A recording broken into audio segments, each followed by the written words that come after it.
She returned a lost wallet to its owner, refusing the reward because it was the right thing to do.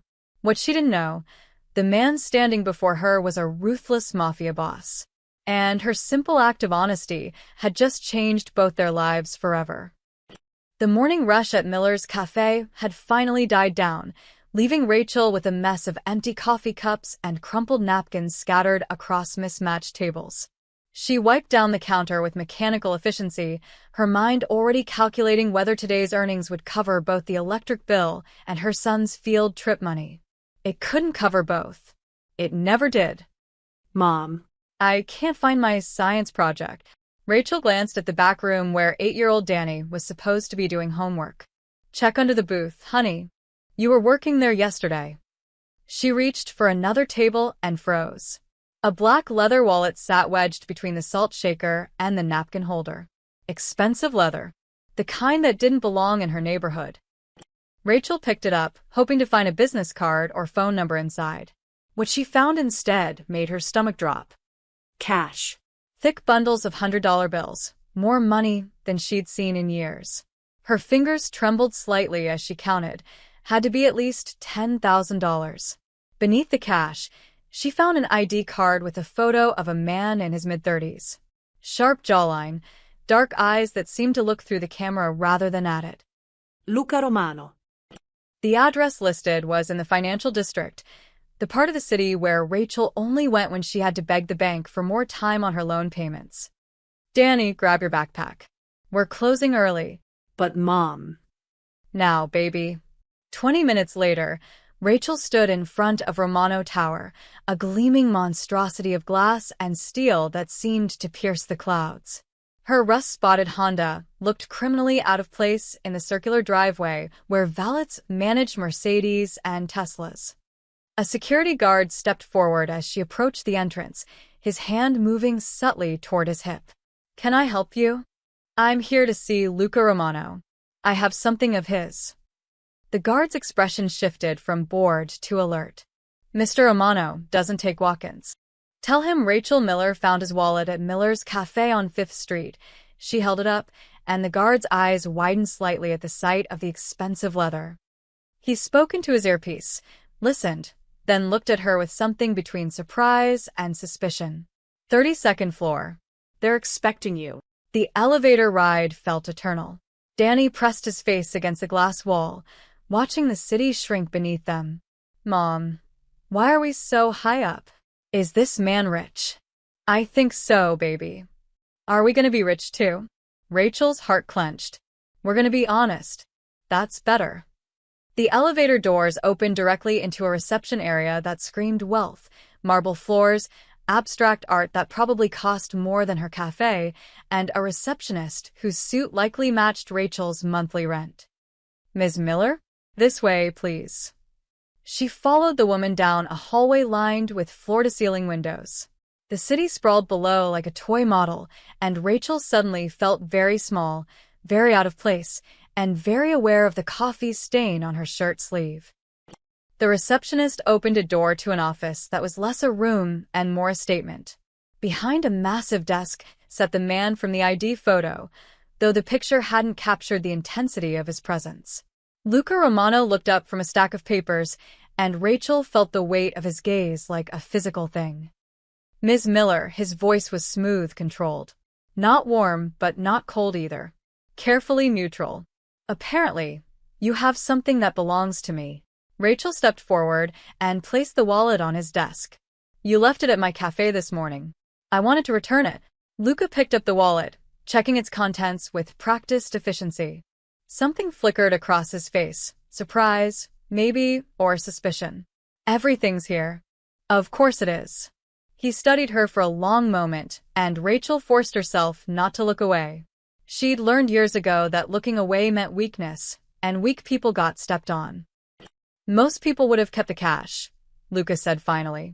Called it a finder's fee. I'm not most people. And it's not my money. Refreshingly honest, he opened a drawer and pulled out a stack of bills, counting out what looked like $2,000. For your trouble. Rachel's hand twitched. God, she needed that money. The cafe was hemorrhaging cash, Danny needed new shoes, and her landlord had already called twice this month. But something in Luca Romano's expression told her that taking it would change something fundamental about this interaction. "I didn't return it for reward," she said quietly. "I returned it because it was the right thing to do." Luca's eyebrows rose slightly. "The right thing?" Yeah. "Novel concept, I know." She took Danny's hand. "Come on, baby. We need to get you to school." "Wait." Rachel turned back. Luca was standing now, and she realized he was taller than she'd thought. He moved around the desk with the fluid grace of someone completely comfortable in his own skin, someone used to commanding rooms and people. "What's your cafe called?" "Miller's. On 5th Street. Like I told your security guard." "I'll remember that." He extended his hand. "Thank you, Ms. Miller. It's been educational." His handshake was firm, warm, and over before Rachel could analyze it. She nodded and left, very aware that something had just happened, something she didn't fully understand. In the elevator, Danny tugged her sleeve. "Mom, why didn't you take the money? We need money." Rachel knelt down to his level. "Because, baby, some things are more important than money, like being able to look at yourself in the mirror." "I don't get it." "You will someday." As they drove away from Romano Tower, Rachel glanced in her rearview mirror at the gleaming building. She didn't know that Luca Romano was still standing at his window, watching her battered Honda disappear into traffic. She didn't know that he'd already made a phone call, his voice quiet and thoughtful. Find out everything about Rachel Miller. Everything. And she definitely didn't know that her simple act of honesty had just set off a chain of events that would change both their lives forever. Luca Romano stood at his penthouse window, a glass of 50-year-old scotch untouched in his hand. Below, the city glittered like scattered diamonds, each light representing someone's life, someone's struggle, someone's secret. He'd built his empire on understanding those secrets, exploiting them when necessary, burying them when convenient. But Rachel Miller had no secrets. That's what bothered him. His phone buzzed. "Talk to me, Vincent." His lieutenant's voice crackled through. "Got the report on the cafe owner. And She's clean, boss. I mean spotless. Rachel and Miller, 32 years old. Widowed 3 years ago. Husband died in a construction accident. No life insurance, he wasn't union. She took out a loan to buy the cafe, been struggling to keep it afloat ever since. Works 6 days a week, sometimes 7. One kid, Danny, 8 years old. Straight-A student at Jefferson Elementary." Luca took a sip of his scotch. Debts. 40 grand on the cafe loan. Behind on payments. Another 5 in credit cards. Medical bills from when the kid had pneumonia last winter. She's drowning, boss, but she's doing it quietly. No complaints, no shortcuts. Criminal record? Parking tickets. That's it. Not even a speeding violation. Family? Parents died in a car crash when she was 19. No siblings. No support system except a neighbor who watches the kid sometimes. Vincent paused. "Boss, why are we looking into a cafe owner? She do something?" Lucas set down his glass. "She did the one thing nobody in this city does anymore, Vincent. She gave something back without asking for anything in return." Silence on the other end. "Then, you want me to keep tabs on her?" Discrète surveillance. "I want to know if she's in trouble." "You got it, boss." Luca ended the call and returned to the window. Rachel Miller was an anomaly, a glitch in the system he'd learned to navigate. In his world, everyone had an angle. Everyone wanted something. Power, money, protection, revenge. The currency varied, but the transaction was always the same. But she'd walked away from $2,000. Money that would have solved at least some of her problems. Money that most people in her situation would have grabbed, without hesitation. "I didn't return it for reward. I returned it because it was the right thing to do." Her words echoed in his mind. When was the last time someone had talked to him about doing the right thing? His mother, maybe, before cancer took her when he was 17. Before his father's gambling debts forced Luca into the family business. Before right and wrong became luxuries he couldn't afford. He'd killed his first man at 19. Not directly. He'd given the order, and someone else had pulled the trigger. But the weight of it was the same. That man had stolen from the Romano family, and in their world, theft demanded blood. Luca had thrown up afterward, alone in a bathroom where no one could see. His father had clapped him on the shoulder the next day. "You're a man now, son." A real Romano. 15 years later, Luca had lost count of the orders he'd given, the lives he'd ruined, the blood on his hands. He'd convinced himself it was necessary, that this was simply how the world worked. You took what you could, protected what was yours, and destroyed anyone who threatened your empire. Then a single mother with coffee-stained sleeves had walked into his office and reminded him that other worlds existed. Worlds where people still believed in doing the right thing, even when it hurt. His phone buzzed again. This time it was Marco, his underboss. "Boss, we got a problem with a Castellano shipment." "What kind of problem?" "They're shortchanging us. 30% light on the agreed weight. Set up a meeting. Tomorrow night, the usual place." "You want me to bring the full crew?" Luca paused, his reflection staring back at him from the darkened window. A week ago, he would have said yes. Would have made an example of the Castellanos, reminded everyone in the 5 boroughs that you didn't cheat the Romano family. No. Just you and Vincent. We'll talk first. Talk. Marco's surprise was evident. "Boss, they disrespected us. If we don't respond." "We'll talk first," Luca repeated, his voice hardening. "That's the order." He ended the call before Marco could argue further. His men would question this decision. Some would see it as weakness. In his world, weakness was fatal. But something had shifted when Rachel Miller walked out of his office. She'd looked at him like he was just a man, not a monster. Like doing the right thing was still possible, even for someone like him. Luca returned to his desk and pulled open a drawer. Rachel's refused reward sat inside, $2,000 in crisp bills. He'd put it there after she left, unable to quite process what had happened. An honest woman in this city, he murmured to himself. Maybe the only one left. His computer screen showed the surveillance feed Vincent had already set up. Rachel's Cafe, a modest storefront wedged between a laundromat and a phone repair shop. Through the window, he could see her wiping down tables, that same mechanical efficiency from this morning. She looked tired. She looked like she was carrying the weight of the world on her shoulders. She looked real. And for the first time in 15 years, Luca Romano wondered if he remembered how to be real too. He picked up his phone one more time. "Vincent, what time does Miller's Cafe open?" 7 a.m., boss. "Clear my morning schedule. I'm going out." "Where to?"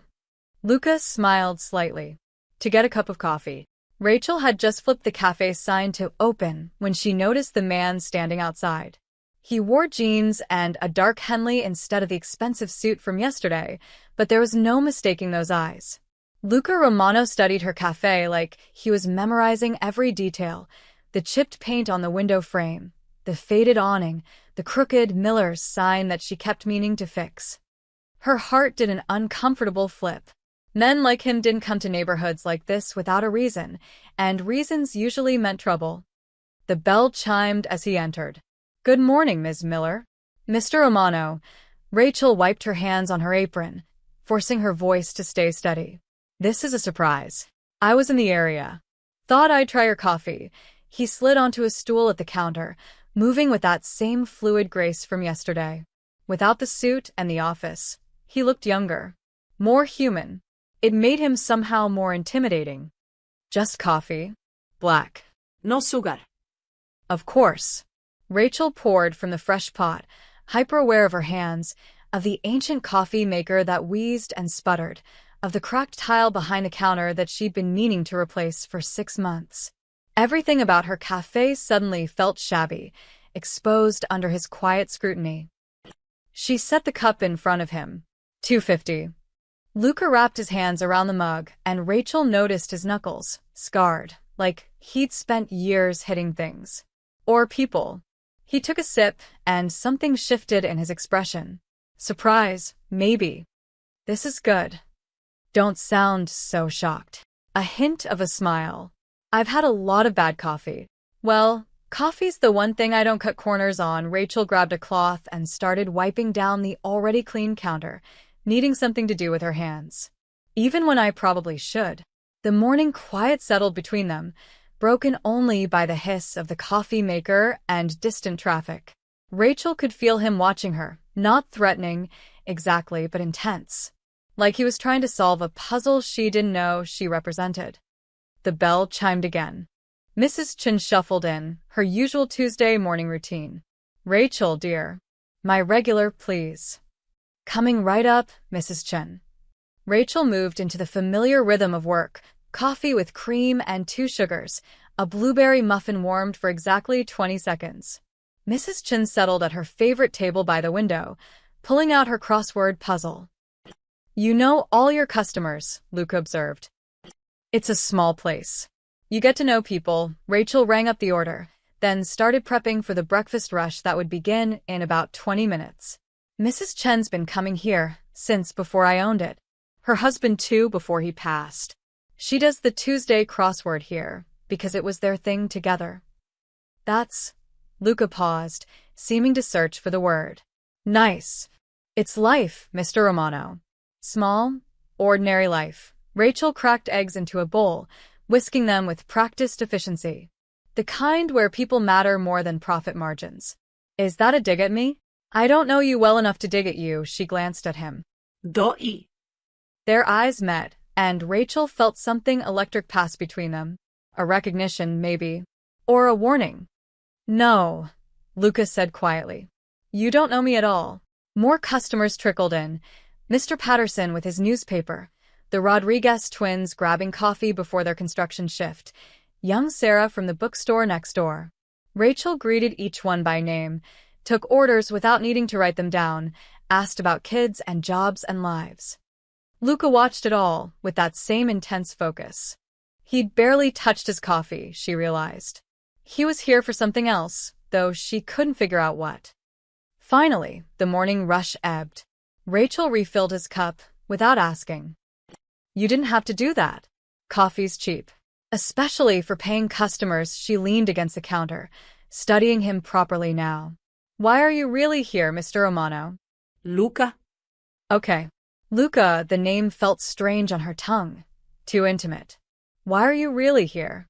He was quiet for a long moment, his fingers tracing the rim of his cup. Yesterday you said something interesting. That you returned my wallet because it was the right thing to do. It was. When's the last time someone did the right thing for you? The question caught her off guard. Rachel opened her mouth, closed it. Images flashed through her mind. Danny's father's funeral. The loan officer who'd taken a chance on her. Mrs. Chun who always left an extra dollar tip she couldn't afford. People do good things every day, she said finally. You just have to look for them. I haven't seen much good. Not in my world. Then maybe you're looking in the wrong places. Luca laughed, a short, sharp sound without much humor. You have no idea what kind of places I look. You're right. I don't. Rachel crossed her arms. And I'm guessing I don't want to know.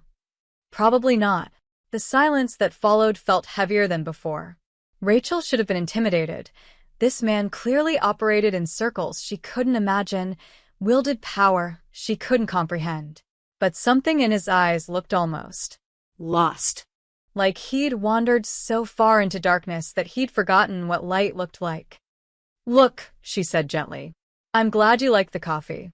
But if you came here looking for some kind of absolution or inspiration or whatever, I'm just a woman trying to keep her cafe open and her kid fed. I'm not a saint. I'm not special. I'm just real, Luca finished. You're real. Before Rachel could respond, he stood and pulled out his wallet. He placed a $50 bill on the counter.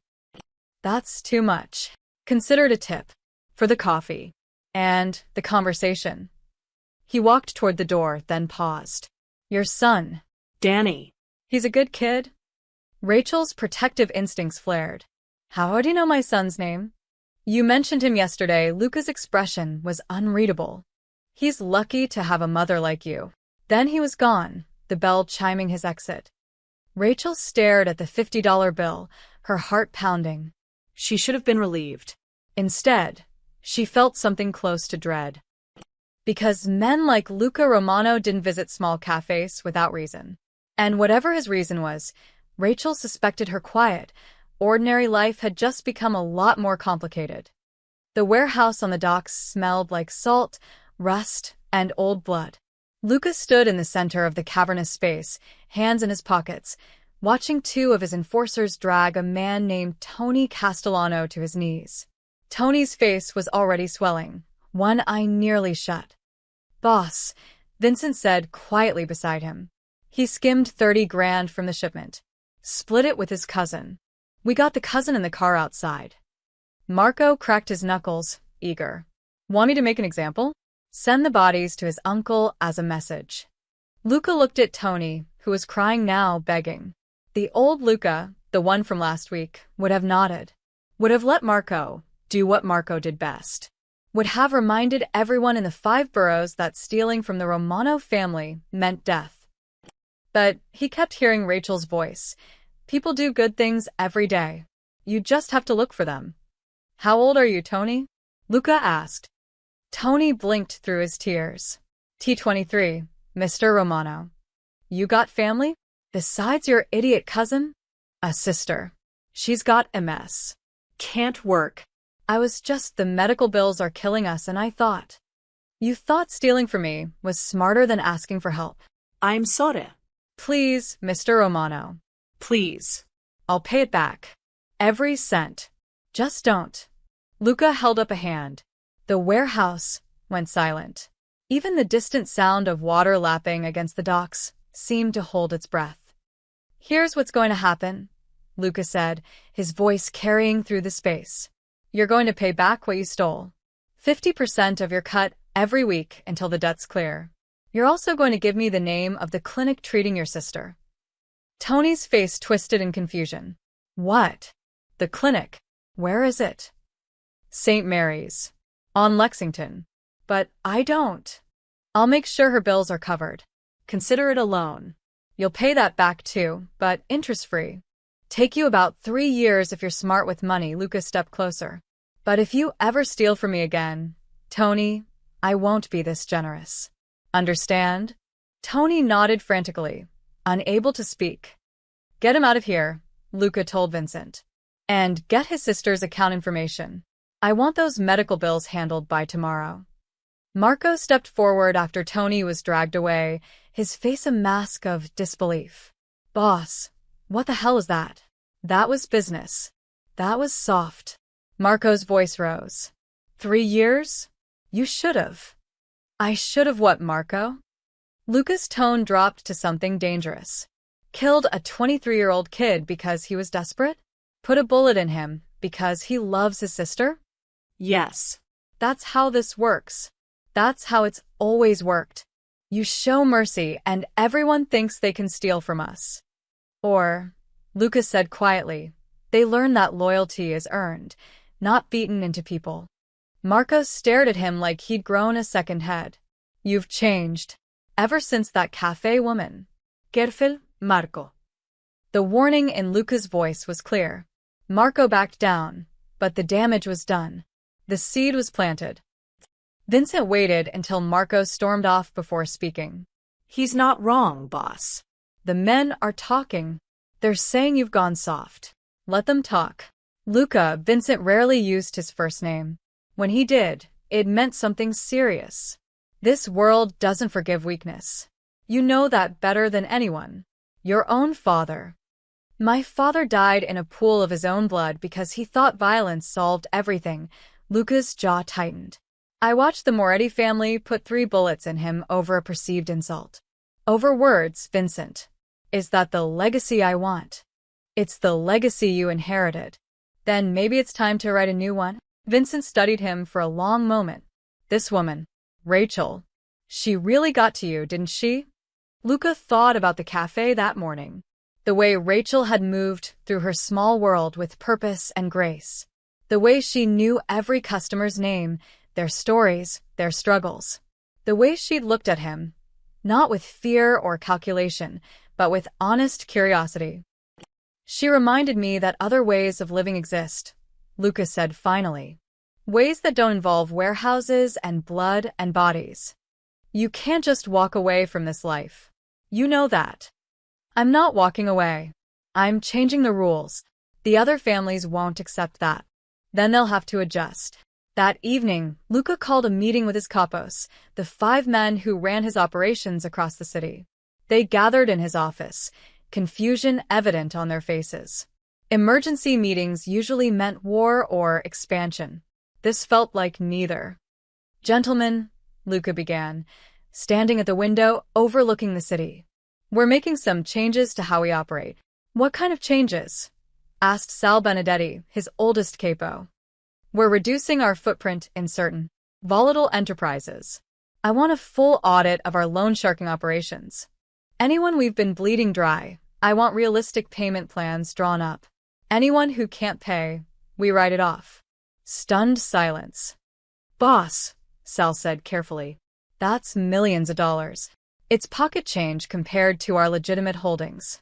Which brings me to point 2. I want our legal operations expanded. Construction, shipping, real estate. We're going to shift focus. You're talking about going straight? Marco laughed bitterly from his corner. We're the Romano family. This is what we do. This is what we did, Luca corrected. Times change. We change with them or we die. The other families can do what they want. We're charting a new course, Luca turned to face them. I'm not asking for opinions. I'm telling you how it's going to be. Anyone who doesn't like it can leave. No hard feelings. No one moved, but Luca could see the doubt in their eyes. The resistance. Change never came easy, especially not in a world built on tradition and blood. But as he dismissed them and returned to his window, watching the city lights flicker like distant stars, Luca felt something he hadn't experienced in years. Hope. Rachel Miller had given him back his wallet. But somehow, without meaning to, she'd given him something far more valuable, the possibility of redemption. Rachel was stacking chairs on tables, the cafe finally quiet after another long day, when the bell chimed. She turned, ready to say they were closed, and froze. Mark Miller stood in the doorway. Her ex-husband looked worse than she remembered, thinner, unshaven, with that familiar glint of desperation in his eyes that had always preceded their worst fights. We're closed, Rachel said flatly. That's how you greet your husband? Ex-husband. 3 years ex. Mark stepped inside, letting the door swing shut behind him. Still bitter, I see.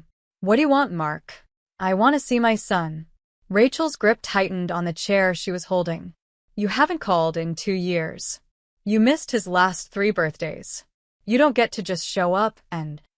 He's my son, too. Mark moved closer, and Rachel caught the smell of cheap whiskey. I have rights. Rights you signed away when you left us with nothing but debt and a broken promise. I was grieving. My brother had just died, and you just expected me to keep pretending everything was fine. I expected you to be a father. Rachel's voice rose despite herself. Danny was 5 years old, Mark. He needed you, and you chose the bottle instead. Mark's face darkened. Yeah, well, maybe I've changed. Maybe I'm ready to step up now. Now? Now that he's 8 and doesn't even remember what you look like. Rachel set down the chair, crossing her arms. Where is this coming from? I've been thinking. A boy needs his father. And honestly, Rachel, look at this place, he gestured around the cafe with contempt. You're barely keeping it together. Working yourself to death. Danny deserves better. Better than a mother who loves him? Who's there every single day? Better than poverty. Mark leaned against the counter, a cruel smile playing at his lips. I'm getting remarried. Sarah, she's got money, a real house in the suburbs. We can give Danny stability, a proper education, things you can't afford. Rachel's blood ran cold. You're not taking my son. I'm not asking permission. I talked to a lawyer. Given your financial situation, the court might agree that Danny would be better off with me and Sarah. You're broke, Mark. You've been broke since your brother died. What lawyer? Sarah's lawyer. And she's not broke, Mark straightened, Enjoying this now. We're filing for custody next week. Thought I'd give you a heads up. Professional courtesy. Get out. You can't keep him from me, Rachel. I'm his father. You're a drunk who abandoned his family. Rachel's voice shook with rage. You think any judge will give you custody after you disappeared for 2 years? I think any judge will see a struggling single mother who can barely make rent working in a failing cafe in a bad neighborhood. They'll see a father who's turned his life around, got sober, got married to a woman with resources. Mark headed for the door, then paused. Oh, and Rachel? Danny told Sarah he wished he had a dad who came to his baseball games. Might want to work on that. The door chimed as he left, the sound echoing in the sudden silence. Rachel stood frozen, her mind reeling. Mark was full of threats, he always had been. But he'd never mentioned lawyers before. Never mentioned custody. And the way he'd said Sarah's name, with that smug certainty. Her phone buzzed. Mrs. Patterson from next door. Danny's asking about dinner. You okay? Rachel's hands shook as she typed back. Be there in 10 minutes. Thank you. She finished closing up in a daze, her mind spinning through scenarios. Could Mark really take Danny? Would a court actually consider it? She'd been late on rent twice this year. The cafe was drowning in debt. Her savings account had exactly $200. What if Mark was right? What if she wasn't enough? By the time she picked up Danny and got him fed and tucked into bed, Rachel felt like she'd aged 10 years. She sat at their tiny kitchen table, staring at her laptop, Googling family law attorneys she couldn't afford. Consultation fee, $3 cents moins 5 cents. Retainer, $2,500 to $5,000. Average custody case, $15,000 to $30,000. She closed the laptop before she started crying. Outside, in a black sedan parked 3 cars down, Vincent lowered his binoculars and dialed his phone. Boss, we got a situation. Talk to me. The ex-husband showed up at the cafe. Confrontation lasted about 10 minutes. She looked shaken when he left. I ran his plates. Mark Andrew Miller got a warrant for unpaid child support in New Jersey, 2 DUIs, currently living in Queens with a woman named Sarah Brennan. And he was in her face, boss. Aggressive body language. I couldn't hear what was said, but she looked rattled after. Silence on the other end. Then, keep watching. I want to know if he comes back. You want me to have a conversation with him? The quiet kind. No. Not yet. Another pause. But find out everything about him. Everything. And the woman he's living with. On it, boss. Vincent hung up and settled back in his seat, watching the lights in Rachel's apartment above the cafe. One window glowed warm, probably the kids' room. The other stayed dark for a long time before finally flickering on. Through the curtains, Vincent could see Rachel's silhouette, pacing. Even from this distance, her distress was evident. In his penthouse across the city, Lucas stood at his window, phone still in his hand. He'd told Vincent no intervention. He'd promised himself he wouldn't insert himself into Rachel's life beyond keeping a distant watch. But the thought of someone threatening her son, made something dark and familiar rise in his chest. The old instincts, the protective fury that had made him dangerous in the first place. He pulled up a contact on his phone. Mitchell Grayson, attorney at law. Specializes in family court. The best custody lawyer in New York. Owed Lucas several significant favors from a case involving a senator's son and some very unfortunate photographs. Lucas' thumb hovered over the call button. She doesn't want your help, a voice in his head warned. She doesn't even know you. This isn't your problem. But another voice, quieter but stronger, whispered back. She gave you back your wallet when she needed the money. She refused your reward when it would have solved her problems. She's drowning, and she won't ask for a life preserver because she's too proud. Luca pressed call. Mitchell. It's Luca Romano. I need a favor. A big 1-inch. Rachel hadn't slept. She'd spent the entire night switching between crying and researching and crying. Every article about custody battles made her stomach sink lower. Every lawyer's website reminded her how far out of her league she was. At 5 a.m., she gave up and made coffee, watching the sunrise through her kitchen window. Danny would wake up in 2 hours, expecting breakfast and normalcy. She'd give him both, even if she had to fake it. The summons arrived at 9 a.m., hand-delivered by a courier. Rachel's hands shook as she read the legal jargon, petition for modification of custody. The hearing was scheduled for Friday, 3 days away. 3 days to find a lawyer she couldn't afford. 3 days to prepare a defense she didn't know how to build. 3 days before Mark could potentially rip her world apart. She called 6 law offices that morning. 5 said their retainers started at $5,000. The 6th offered a payment plan that would take her 10 years to pay off, assuming she won. By Thursday afternoon, Rachel had resigned herself to representing herself in court. She printed out templates, read every article she could find, and prepared a statement that sounded desperate even to her own ears. Friday morning arrived like an execution date. Rachel dropped Danny at school, hugging him longer than usual. He squirmed away, embarrassed, having no idea that his entire future hung in the balance. She watched him run toward his friends, his backpack bouncing, and felt her heart splinter. Please, God. Please let me keep him. The courthouse was a maze of marble and bureaucracy. Rachel found the right courtroom, her stomach churning, and pushed through the doors. Mark sat on the other side with a blonde woman who must be Sarah, polished, confident, wearing a suit that probably cost more than Rachel's monthly rent. Next to them sat a lawyer in an even more expensive suit, reviewing documents with the air of someone who'd never lost a case. Rachel took her seat alone, clutching her folder of printed articles and handwritten notes. Then the doors opened behind her. A man in an immaculate charcoal suit walked in, carrying a leather briefcase that screamed sophistication. He was in his 50s, with silver hair and the kind of presence that made people instinctively defer to him. He walked straight to Rachel's table and extended his hand. "Ms. Miller? Mitchell Grayson. I'll be representing you today." Rachel stared at him. "I'm sorry, what?" "Your legal representation." He sat down, opening his briefcase with practiced efficiency. "Now, we don't have much time before the judge arrives, so let me brief you quickly on our strategy. I didn't hire you. I can't afford. Your representation has been arranged anonymously. Pro bono work through a legal fund." Mitchell's smile was reassuring but professional. "Trust me, Ms. Miller, you're in good hands." Rachel's mind raced. Legal fund? Nothing about this made sense, but across the room, Mark's lawyer had noticed Mitchell and his expression had shifted from confident to concerned. "All rise." The Honorable Judge Patricia Monroe presiding.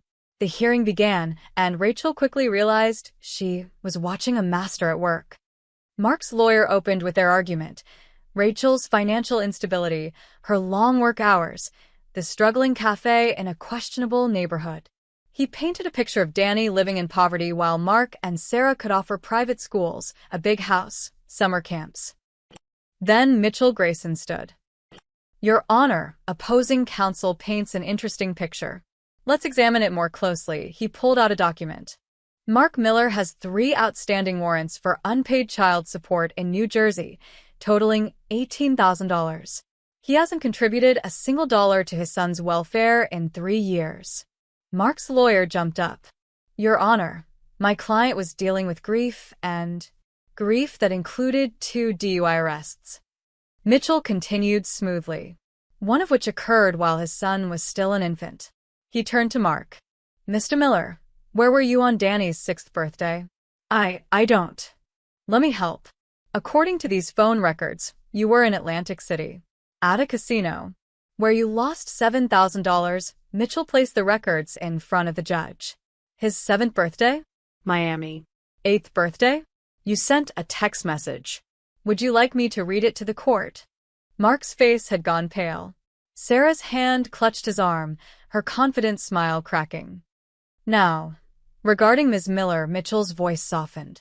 "She works 60 hours a week to keep her small business afloat.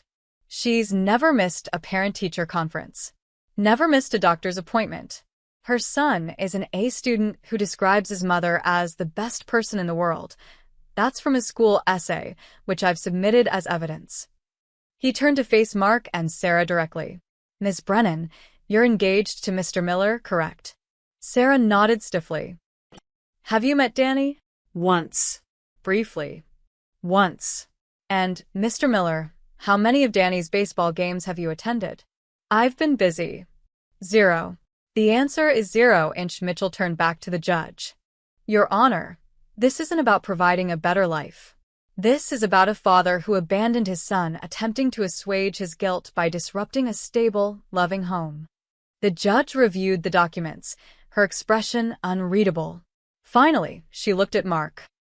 Mr. Miller, these are serious allegations.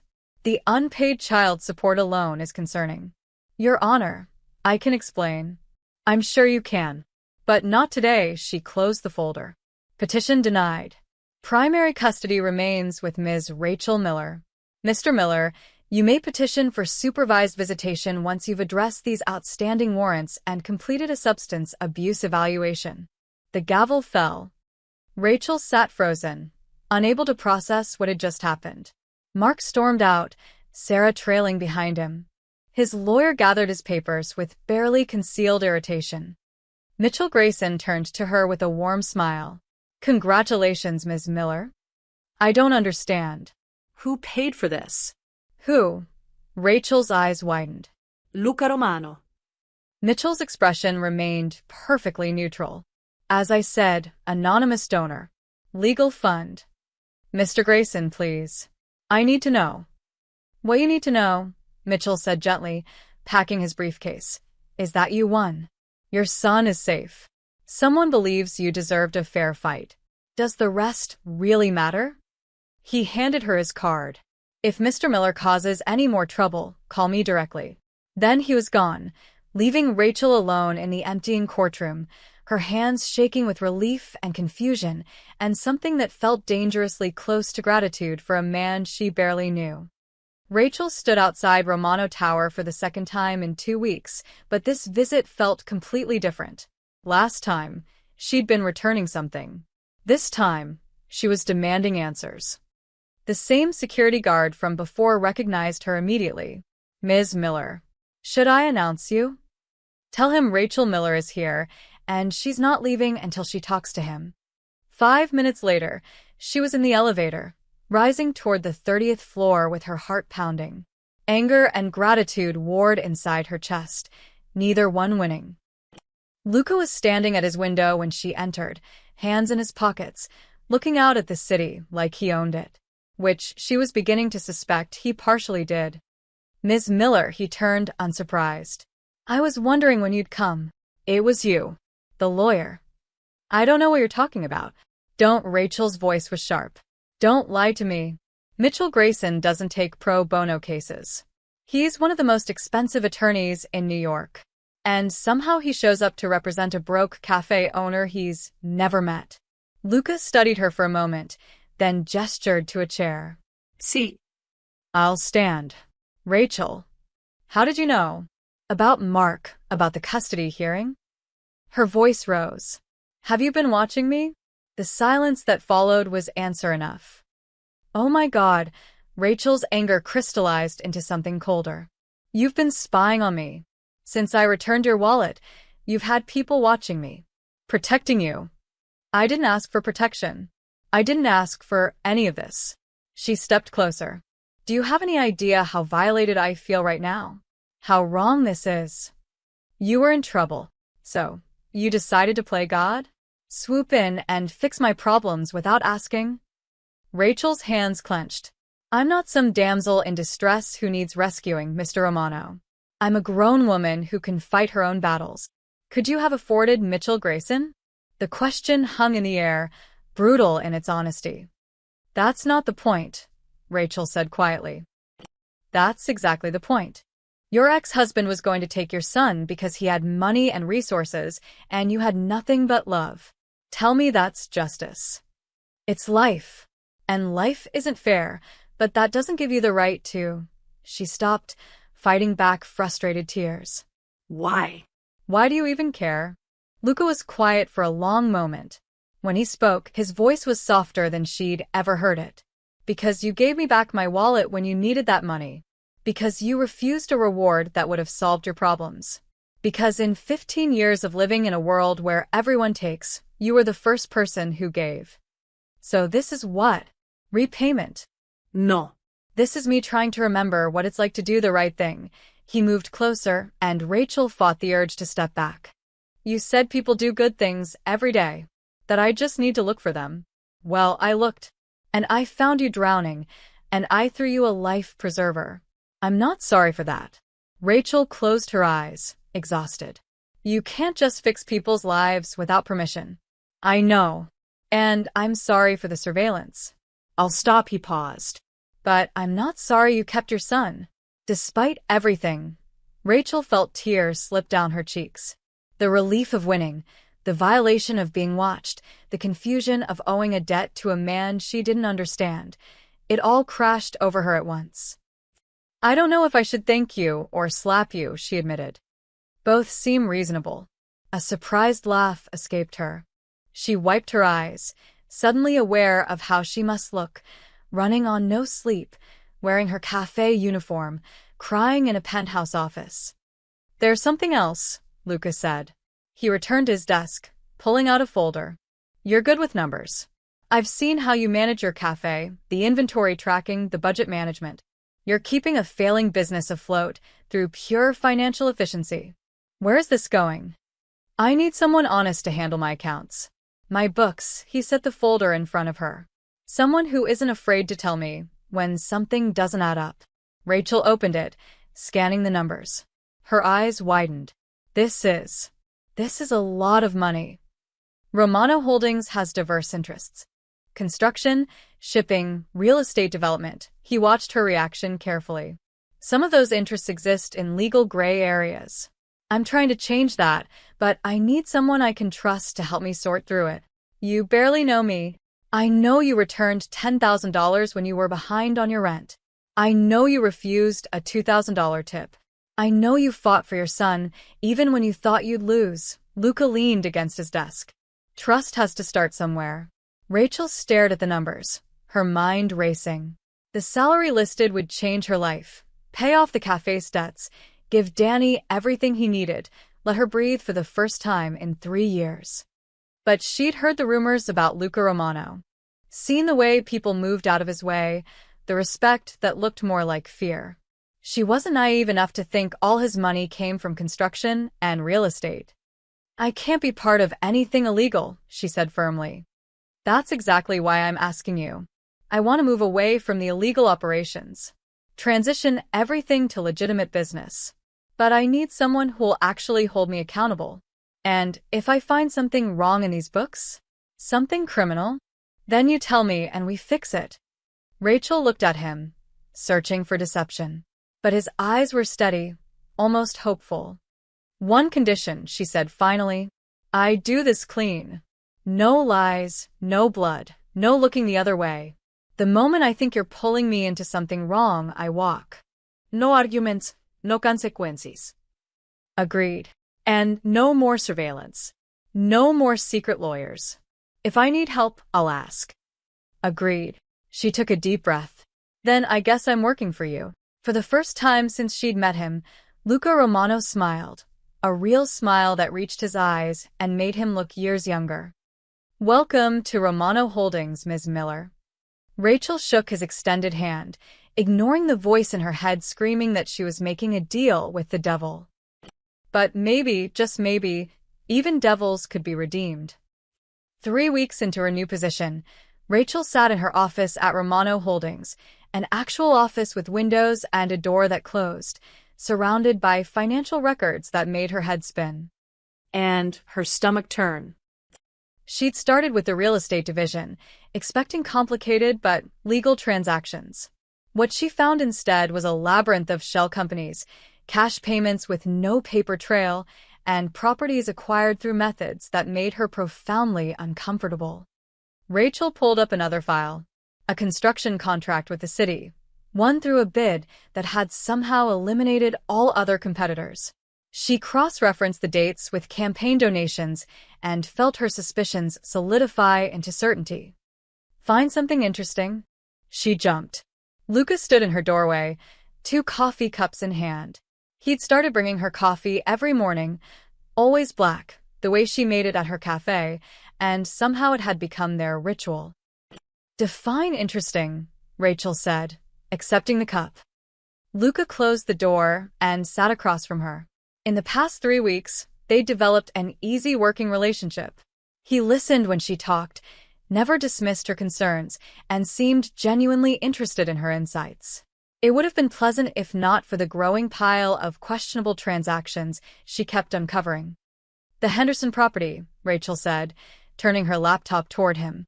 "We acquired it for 30% below market value. The previous owner declared bankruptcy 2 weeks after selling. And his business collapsed after 3 of his major clients suddenly terminated their contracts. All on the same day." She pulled up another document. "Those clients? They're all connected to Romano Holdings through various subsidiaries." Luca's expression didn't change. "That's how business works sometimes. That's extortion, Luca." The use of his first name had become natural, though it still felt intimate in a way that made her slightly uncomfortable. He noticed his eyes flickered with something she couldn't quite read. "The man was sitting on prime waterfront property and refusing to sell," Luca said calmly. "We needed that land for the harbor development project. So you destroyed his livelihood. So we encouraged a business decision." Rachel closed her laptop with more force than necessary. "This is exactly what I was afraid of. You said you wanted to go legitimate, but these records show business practices that have been standard for decades," Luca interrupted. "You think the other corporations in this city got where they are by playing nice? This is how the game works." "Then change the game." Rachel stood, frustrated. "You have enough money and power to do business honestly. Why don't you?" "Because honest businesses fail. They get crushed by competitors who don't play by the rules. Or they succeed because people respect integrity." She moved to the window, looking out at the city. "I've been going through your books for 3 weeks now. Do you know what I found? You have legitimate operations, making incredible profits. The construction division alone is generating millions. Your shipping contracts are solid. The real estate developments are brilliant." She turned back to him. "You don't need the shady stuff, Luca. You're already successful. The illegal operations are just legacy, habit. You're holding on to them because it's what you know, not because you need them." Luca was quiet, his coffee forgotten on the desk. "I found something else," Rachel continued, her voice softer now. 3 months ago, you anonymously paid off the mortgage for an elderly couple facing foreclosure. 2 months ago, you funded a community center in Queens. Last month, you hired 20 ex-cons for your construction crew when no one else would give them a chance. How did you?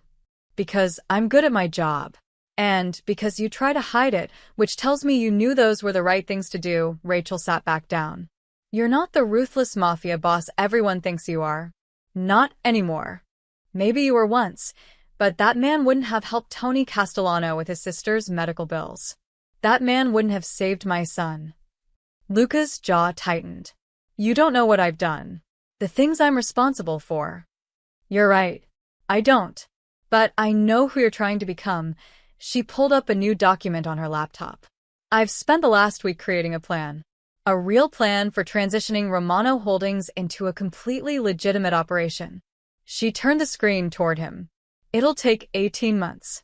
We close the shell companies, dissolve the questionable partnerships, and restructure everything under transparent corporate governance. Yes, you'll lose some revenue initially, but long-term, you'll be untouchable. Legal, successful, and actually able to sleep at night." Lucas stared at the spreadsheet, years of projections and detailed steps for dismantling an empire built on shadows. "This would mean walking away from relationships that go back decades," he said quietly. "Burning bridges with powerful people. Good riddances to bridges that lead nowhere good." A smile tugged at his lips. "You make it sound simple. It's not simple. It's hard. Maybe the hardest thing you'll ever do." Rachel met his eyes. But you hired me to tell you the truth. Here's the truth. You can either be a reformed criminal trying to go straight, or you can be a legitimate businessman who made tough choices to correct past mistakes. The first one always has a target on his back. The second one builds something that lasts. Luca stood, moving to the window beside her. For a long moment, they stood in silence, watching the city spread out below them. My father used to say that men like us don't get redemption, Luca said finally. We just get older and meaner until someone puts a bullet in us. Your father was wrong. He usually was. Luca turned to her, and Rachel saw something vulnerable in his expression. If we do this, if we really commit to this plan, I'm going to lose people. Friends, associates, maybe even some family. But you'll keep yourself, Rachel said. Your integrity, your future. And you? If this blows up, you'll be caught in the crossfire. Then we better make sure it doesn't blow up. Luca laughed, a real, surprised laugh that transformed his entire face. How did you get so fearless? I'm not fearless. I'm terrified. But I raised a child alone for 3 years. Compared to that, restructuring a corporate empire seems almost manageable. He extended his hand. Partners? Rachel shook it, feeling the calluses on his palm, the strength in his grip. Partners. But I'm serious about the clean part, Luca. No more shortcuts. No more gray areas. No more gray areas, he agreed. As she returned to her desk, pulling up the restructuring plan, Rachel didn't see the way Luca watched her, with something that looked dangerously close to admiration. Or hope. Or something neither of them was quite ready to name. The call came at 2 a.m. Luca answered on the first ring, already knowing it meant trouble. Good news never arrived in the middle of the night. Boss, we got a problem. Vincent's voice was tight. The Moretti family just intercepted our shipment at the docks. Luca was out of bed instantly, pulling on clothes. What shipment? The construction materials for the harbor project. 20 tons of steel beams, cement equipment. They hit the convoy, send our drivers to the hospital. Nothing fatal, but they're sending a message. What message? They left a note. I'm texting you a photo now. Luca's phone buzzed. The message was scrawled on the side of one of his trucks in red spray paint. Get rid of the woman or lose everything. His blood turned to ice. Where's Rachel? Home. We've got eyes on her building. She's safe. Double the security. I want someone on her floor, someone in the parking lot, and someone watching the cafe. Now. Already done. Boss, the Morettis are serious. They're saying your cleaning lady is destroying the revenue streams. The loan operations you shut down, the gambling dens you closed, the protection rackets you dissolved, that was all shared territory. They're losing money because you're going legit. Luca grabbed his keys. I'm coming to the docks. There's more. It's not just the Morettis. I'm hearing rumbles from the Castellano family, the Russos, even some of our own people. They think you've gone soft. They're saying the cafe woman has you whipped. Let them say what they want. Luca, Vincent rarely used his first name. They're talking about moving against you. A vote of no confidence. They want to replace you with someone who'll run things the old way. Then they can try. 20 minutes later, Luca stood at the docks, surveying the damage. His trucks were stripped, materials scattered across the concrete like a child's discarded toys. The message was clear. Step back in line or face war. Marco approached, his expression dark. This is what happens when you try to play nice. The Morettis see weakness. They attack. That's the only language these people understand. What would you have me do, Marco? What you should have done weeks ago. Hit them back. Hard. Remind everyone in this city why people fear the Romano name. And Rachel? Marco's silence was telling. Say it, Luca demanded. She's a liability.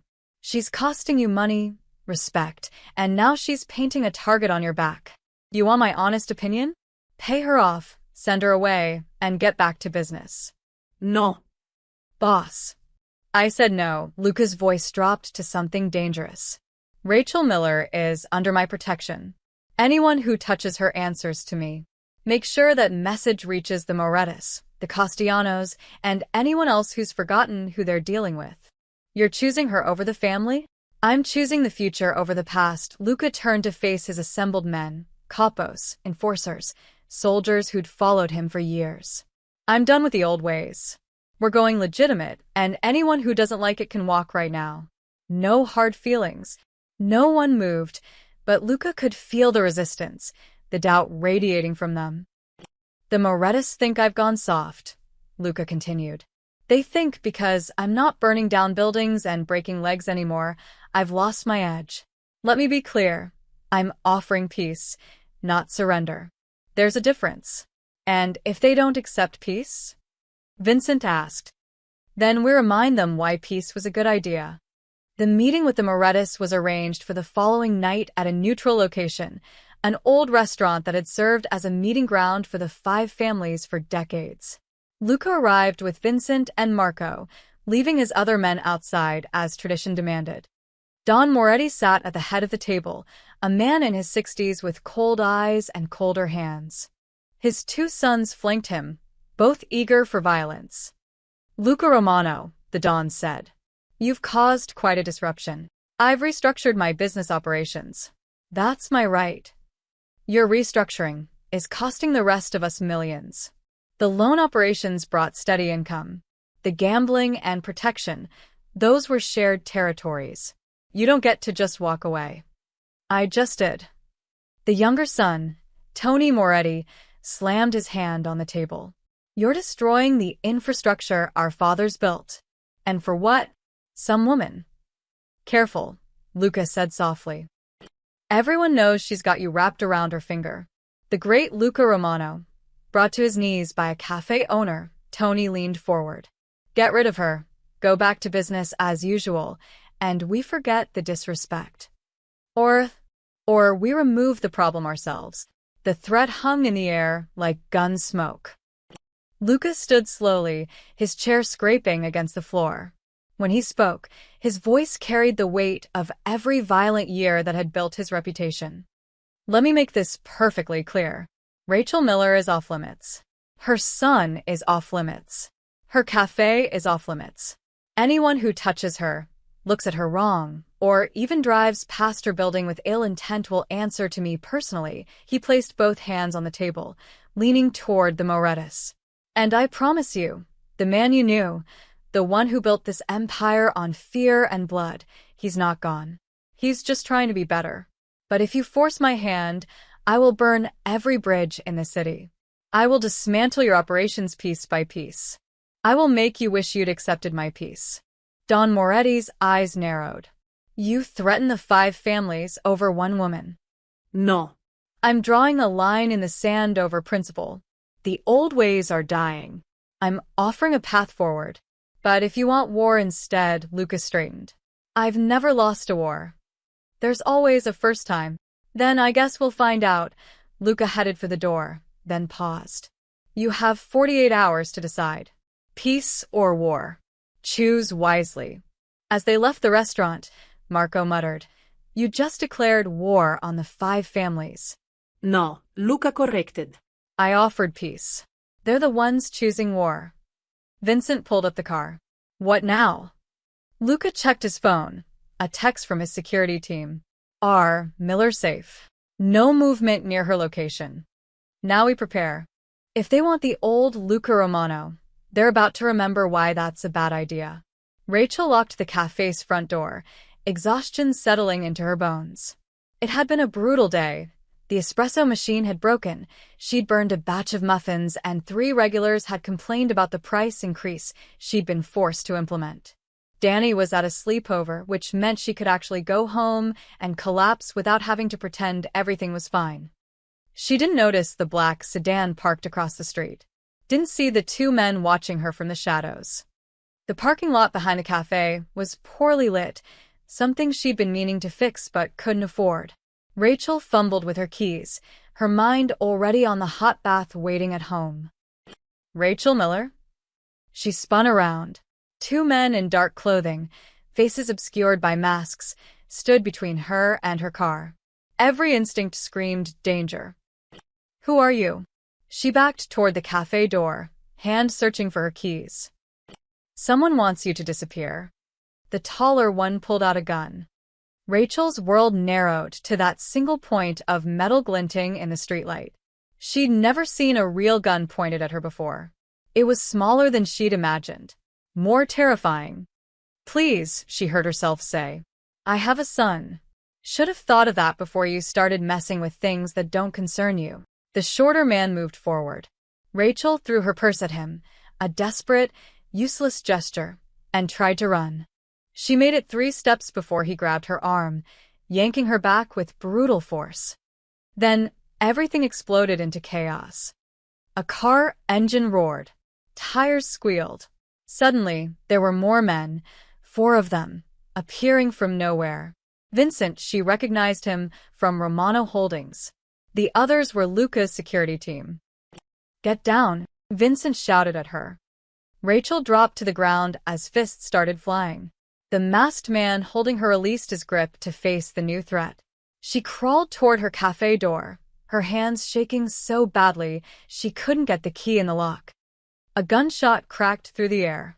Rachel screamed, covering her head. More shouting, the sound of bodies hitting concrete, someone cursing in Italian. Strong hands grabbed her. She fought instinctively, until Vincent's voice cut through her panic. Ms. Miller, it's me. We need to get you inside. Now. He half-dragged, half-carried her into the cafe, slamming the door behind them. Through the window, Rachel watched the fight continue. The 2 masked attackers were outnumbered, but desperate. One of Luca's men went down, blood blooming on his shoulder. The fallen attacker's gun lay on the concrete, just a few feet away. Rachel didn't think. She shoved past Vincent, threw open the door, and ran. Her fingers closed around cold metal just as one of the masked men lunged at Vincent from behind. Vincent! She raised the gun with both hands, the way she'd seen in movies, and fired straight up into the air. The explosion was deafening. The recoil nearly knocked her over. But everyone froze. Attackers, defenders, everyone staring at the terrified woman holding a gun she barely knew how to use. Sirens wailed in the distance. Someone must have called the police. The masked men ran, disappearing into the darkness like smoke. Luca's security team didn't pursue. They were too busy securing the perimeter, checking injuries, and staring at Rachel like she'd grown a second head. Vincent gently took the gun from her trembling hands. Ms. Miller, you shouldn't have. They were going to hurt you. Her voice sounded strange, distant. I couldn't let them. Her legs gave out. Vincent caught her before she hit the ground, guiding her to sit on the cafe's steps. The adrenaline was draining away, leaving her hollow and shaking. Red and blue lights flooded the parking lot. Police cars, an ambulance. Rachel answered questions in a daze, her voice mechanical. Yes, she owned the cafe. No, she didn't know the attackers. Yes, she'd fired the gun. No, she didn't have a permit. The weapon was discharged in self-defense, Vincent told the officers smoothly. Multiple witnesses. We'll provide full statements. Then another car arrived, driving too fast, stopping with a screech of brakes. Luca emerged like a storm, his face a mask of controlled fury.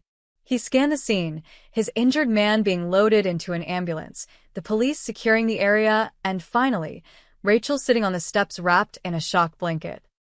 Their eyes met across the parking lot. He was beside her in 3 long strides, kneeling down to her level. Are you hurt? Rachel shook her head, unable to speak. Did they touch you? Vincent stopped them. Your men, they saved my life. Luca's jaw clenched. He turned to Vincent. Report. 2 attackers, both masked. Professional job. They were waiting for her. We intercepted before they could extract her. Moretti? Most likely. Luca stood, and Rachel saw something frightening in his expression. The Ruthless Mafia boss everyone whispered about, the man who'd built an empire on fear. This wasn't the person who brought her coffee every morning. This was someone capable of terrible things. Luca, she said, and he immediately softened, turning back to her. I'm taking you somewhere safe. I need to go home. Danny's at a sleepover, I have to. Vincent's already checking on him. He's safe, I promise. Luca helped her to her feet. But you can't stay here. Not tonight. This is your fault. The words came out sharper than Rachel intended, but she was too shaken to care. You brought this to my door. Those men came here because of you, because of whatever war you're fighting. The police officers and Luca's men suddenly found other things to look at. You're right, Luca said quietly. This is my fault. And I'm sorry. But right now, I need you to trust me long enough to get you somewhere they can't find you. Rachel looked at him, this dangerous, complicated man who'd somehow become part of her life. She should refuse. Should tell him to stay away from her and Danny forever. But the truth was, she'd never been more terrified. And despite everything, despite the violence and the secrets and the world she didn't understand, she knew Luca Romano would die before he let anyone hurt her. Okay, she whispered. But tomorrow we talk. About all of this. Tomorrow, Luca agreed. I'll tell you everything. As he guided her to his car, his hand protective on her back, Rachel glanced at the cafe she'd worked so hard to build. Blood stained the concrete. Police tape cordoned off the area. Her quiet, ordinary life had just been shattered. And somewhere in the city, people were deciding whether she lived or died. Rachel didn't sleep. She'd spent the night in one of Luca's safe houses, a sleek apartment in a building with more security than a bank, staring at the ceiling and replaying the moment a gun was pointed at her face. At 6 a.m., she'd had enough. She got dressed in the clothes Vincent had brought from her apartment, checked her phone for the 100th time to confirm Danny was safe, and walked into the living room where Luca sat nursing a cup of coffee, looking like he hadn't slept either. I want answers, Rachel said. All of them. No more half-truths or corporate euphemisms. Who were those men, and why did they try to kill me? Lucas set down his cup. The Moretti family. One of the 5 families that control organized crime in New York. They see your influence on me as a threat to their operations. My influence. You've been cleaning out the black money pipeline. Every shell company you close, every questionable deal you flag, every restructuring plan you implement, it costs them money. The families shared territories with us. When I started going legitimate, their revenue streams dried up. Rachel sank onto the couch. So, they decided to kill me. They decided to send a message. Remove the problem, and I'd fall back in line. And if they'd succeeded? If your men hadn't been there? Luca's expression darkened. Then I would have burned the city to the ground until I found everyone responsible. The certainty in his voice should have frightened her. Instead, it made something warm unfurl in her chest, a feeling she absolutely didn't want to examine. This has to stop, Rachel said. All of it. I can't live like this, Luca. I can't have Danny growing up watching his mother get escorted by armed guards. I can't jump at every shadow wondering if someone's going to. I know. So, what are you going to do? Go to war with these families? More violence, more blood? She stood, anger replacing fear. Is that your solution? What would you have me do? Luca rose to meet her. Walk away? Let them win? They tried to kill you, Rachel. They put a gun in your face. Because you dragged me into your world. I was fine before, struggling, yes, but safe. And now, her voice broke. Now my son could lose his mother, because I tried to help you become a better person. The words hit Luca like a physical blow. He turned away, running a hand through his hair, and Rachel saw his shoulders tighten with the weight of it. You're right, he said quietly. I should have left you alone. Should have let you refuse that reward, and never looked back. But I was selfish. I saw something good, something real, and I wanted to be near it, even knowing what it might cost you. So, what now? You pay me off like Marco suggested and send me away. Lucas spun around. Is that what you want? Rachel opened her mouth to say yes, to tell him she wanted her old life back, her safety, her anonymity. But the words wouldn't come, because the truth was more complicated than that. In the past month, she'd felt more alive than she had in years. Working at Romano Holdings had challenged her in ways the cafe never could. Watching Luca change, seeing him choose mercy over violence, integrity over profit, it had made her believe that people could transform, that redemption was possible. And God help her, she'd started to care about him. Not just the reformed version he was trying to become, but all of him. The darkness and the light, the violence and the gentleness, the monster and the man. I want you to stop this, she said finally. Not by running away or paying people off. By actually committing to the change. No more halfway measures. No more foot in both worlds. Rachel, I've been going through your books for a month. I see the progress, but I also see you hedging your bets. Keeping connections to the old operations, maintaining relationships with people who want you to fail at going legitimate. She stepped closer. If you walk away, if you really commit to building something clean, then everything you built crumbles. You said that yourself. Thousands of people lose their jobs. Then, what's the alternative? Build something better. Rachel's voice was fierce now. You have the resources, the intelligence, the power. Use it to create legitimate businesses that actually help people. Employ ex-cons who need second chances. Invest in neighborhoods everyone else abandoned. Prove that you can be successful without the violence and crime. The families won't accept that. Then let them reject it. You don't need their acceptance. You need your own integrity. She grabbed his arm, forcing him to look at her. The man who saved Tony Castellano's sister, who funded a community center, who gave me back my son, that's who you really are. But you keep one foot in the old world because you're afraid. Afraid that if you let go completely, you'll have nothing. What if I let go and they destroy everything? What if they come after you again? Or Danny, or... Then we fight them legally. We build something so solid, so legitimate, that they can't touch it without exposing themselves. Rachel's eyes blazed. You told me once that your father said men, like you, don't get redemption. Prove him wrong. Be the man who walked away from the empire and built something that actually mattered. Lucas stared at her, something shifting behind his eyes. If I do this, if I really burn it all down, I lose everything. Friends, family, the respect I spent 15 years building.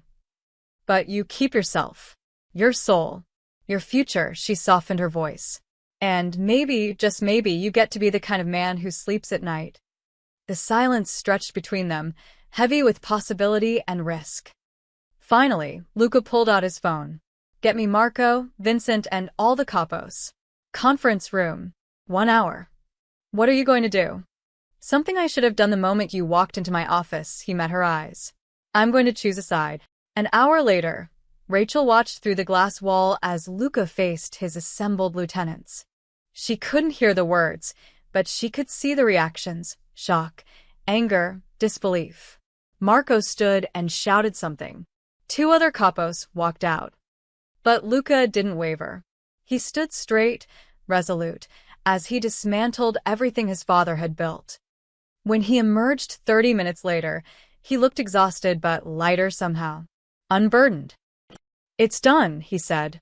Romano Holdings goes clean. Anyone who disagreed. He gestured to the half-empty conference room. They're gone. And the families? Let them come.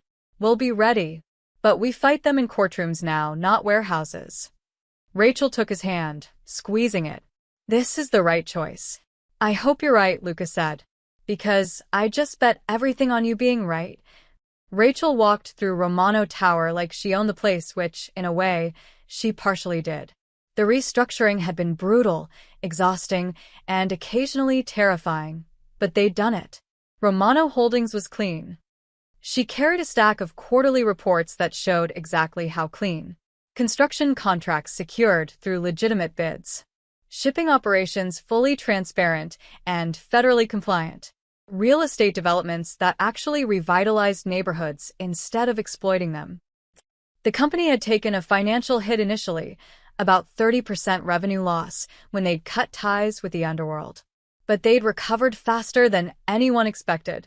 Turned out, legitimate businesses attracted legitimate investors. Their stock had climbed steadily. 3 major firms had approached them about partnerships. Rachel pushed open Luca's office door without knocking, another thing that had changed. They'd become partners in every sense of the word, though neither had been brave enough to define exactly what that meant. Luca stood at his window, the same spot where she'd first confronted him months ago. But everything else was different now.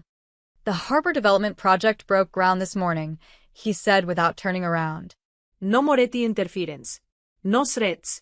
Just honest construction. That's because the Morettis are too busy with their own legal problems. Rachel set down the reports with satisfaction. Turns out, when you're not protecting them anymore, the FBI gets very interested in their operations. Luca smiled. I had nothing to do with that. I know. That's what makes it beautiful. They destroyed themselves. She moved beside him at the window. How many are left now? Of the old guard. Vincent stayed. 3 others. Everyone else either walked or tried to undermine the transition.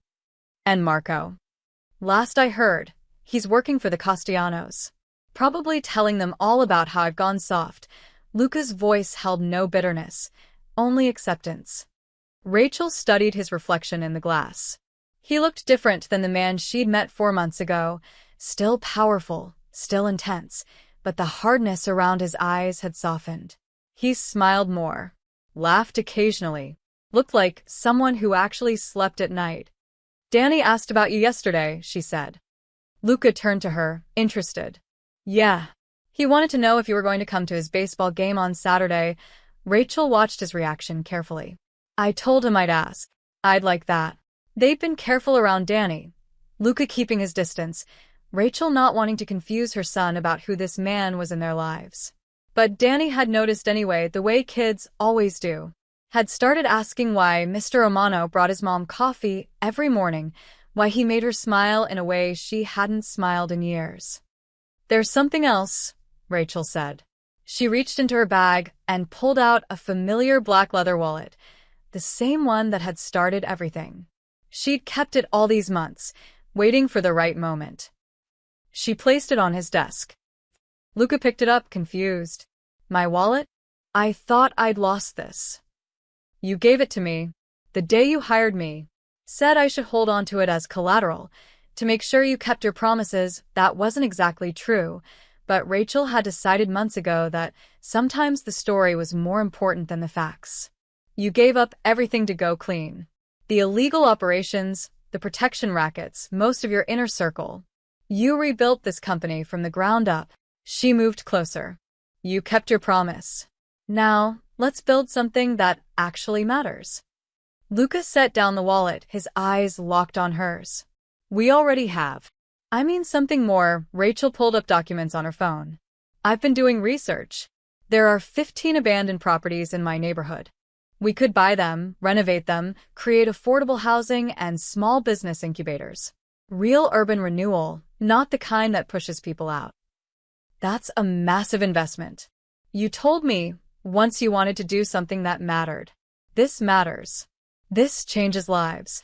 Luca studied the plans, and Rachel saw the exact moment he committed, his shoulders straightening, his eyes lighting up with purpose. Let's do it, he said. Full community investment. Affordable housing, job training, small business support. He looked at her. But only if you're by my side. As a full partner. I'm already your partner. I mean as an equal. Co-owner. Your name on the company charter. He stepped closer, and Rachel's breath caught. I can't do this without you. Don't want to do this without you. The office felt suddenly smaller, charged with everything they'd been carefully not saying for months. Luca. I'm not asking you to save me. I'm not asking you to fix me. I'm asking if you want to build something together. Something clean and good and real. He reached for her hand. Something that matters. Rachel looked at their joined hands, then up at his face. She saw the former mafia boss who'd chosen redemption. The ruthless businessman who'd learned mercy. The dangerous man who'd become gentle, at least with her. Yes, she said simply. Luca smiled, that rare, genuine smile that transformed his entire face, and pulled her closer. Then let's get to work. Now. Now, he kissed her forehead, then her cheek, giving her time to pull away. When she didn't, he kissed her properly, soft and careful and full of promise. When they finally broke apart, Rachel laughed. That's not work. That's the best part of partnership. Mixing business with pleasure. She pushed him playfully. You're impossible. And you're stuck with me. Rachel looked around the office, sunlight flooding through floor-to-ceiling windows, the city sprawling below them, documents for legitimate businesses covering every surface. They'd torn down an empire built on darkness and fear. Now they were building something in the light. There are worse fates, she admitted. Luca pulled her close again, and this time Rachel melted into him, without hesitation. Outside, the city continued its endless motion. Inside, two people who'd found each other through an act of simple honesty were proving that redemption wasn't just possible, it was beautiful. The single mother and the reformed mob boss. The woman who'd returned a wallet and the man who'd found his conscience. Together, they'd build something extraordinary. Together, they'd already begun. The end.